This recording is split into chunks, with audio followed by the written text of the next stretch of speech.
আজকে বানালাম ওল আলুর রসা। আর এই বর্ষাতে ওল তো ভালোই পরিমাণে পাওয়া যায়, আর ওল এর সব কিছু খেতেই খুব ভালো লাগে। আর আমার তো বিশেষ করে ওল আলুর এই রসাটা খুবই ভালো লাগে। আর কিভাবে আমি বানালাম সেটাই আজকে তোমাদের দেখাবো। তো চলো, ফার্স্টেই ওল আলু ডুমো ডুমো করে কেটে নিয়ে একটু সেদ্ধ করে নিচ্ছি, হাফ সেদ্ধ, পুরো সেদ্ধ করবে না। তারপরে একটু কড়াইয়ে তেল দিয়ে গোটা জিরে, তেজপাতা আর একটু টমেটো আর কাঁচা লঙ্কা দিয়ে দিলাম। দিয়ে এটা একটু ভাজা ভাজা হলে একটু লবণ দিয়ে দেবো, আর তার সাথে দিয়ে দিচ্ছি এই আগের থেকে পেস্ট করে রেখেছিলাম আদা, জিরে আর ধনে। আর এর সঙ্গে দিয়ে দিলাম হলুদ আর কাশ্মীরি লঙ্কার গুঁড়ো আর হিং একসাথে আমি জলে গুলে রেখেছিলাম, ওটা দিয়ে দিলাম। তো দিয়ে এরপর ভালো করে কষিয়ে নিতে হবে।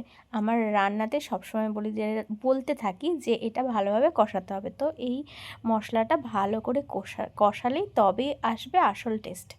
তো এরমভাবে কষাতে কষাতে যখন দেখবেন যে এইভাবে তেল ছেড়ে দিয়েছে, কালারটাও এরম হয়ে গেছে, তো কষানো কমপ্লিট। এরপর আমি ওই সেদ্ধ করা আলুটা একটু অল্প তেলে একটু নেড়ে ভেজে নিলাম আলুটা। তারপর ওটার মশলার মধ্যে দিয়ে দিলাম।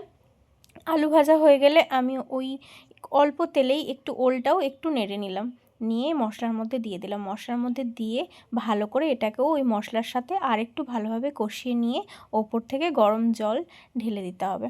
তো গরম জল দেওয়ার পর কিছুক্ষণ ফুটতে দিতে হবে। দিলে দেখবেন যে হাফ সেদ্ধ ছিল, আর হাফ সেদ্ধটা ভালোভাবে সেদ্ধ হয়ে গেলেই ওপর থেকে ধনেপাতা কুচি ছড়িয়ে দিলেন, ব্যাস রেডি আজকের ওল আলুর রসা।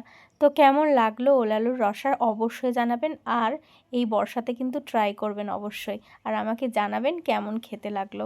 আর আমি তো এখন প্রসাদ পেতে বসে পড়েছি, আর দারুণ টেস্ট হয়েছিল, যেটা বলে বোঝানো